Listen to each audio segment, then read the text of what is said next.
Sakalayan Gunarnavasha Vande Guru Sri Charanaravindan.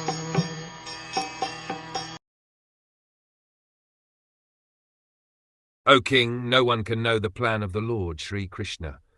Even though great philosophers inquire exhaustively, they are bewildered. The bewilderment of Maharaj Yudhishthira over his past sinful acts and the resultant sufferings, etc., is completely negated by the great authority Bhisham, one of the 12 authorized persons. Bhisham wanted to impress upon Maharaj Yudhishthira that since time immemorial no one, including such demigods as Shiva and Brahma, could ascertain the real plan of the Lord. So what can we understand about it? It is useless also to inquire about it.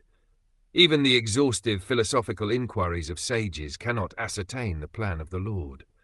The best policy is simply to abide by the orders of the Lord without argument. The sufferings of the Pandavas were never due to their past deeds. The Lord had to execute the plan of establishing the kingdom of virtue, and therefore his own devotees suffered temporarily in order to establish the conquest of virtue. Bhishmadev was certainly satisfied by seeing the triumph of virtue, and he was glad to see King Yudhishthira on the throne, although he himself fought against him.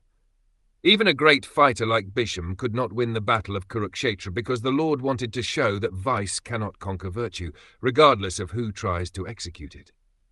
Bhishmadev was a great devotee of the Lord, but he chose to fight against the Pandavas by the will of the Lord, because the Lord wanted to show that a fighter like Bhisham cannot win on the wrong side.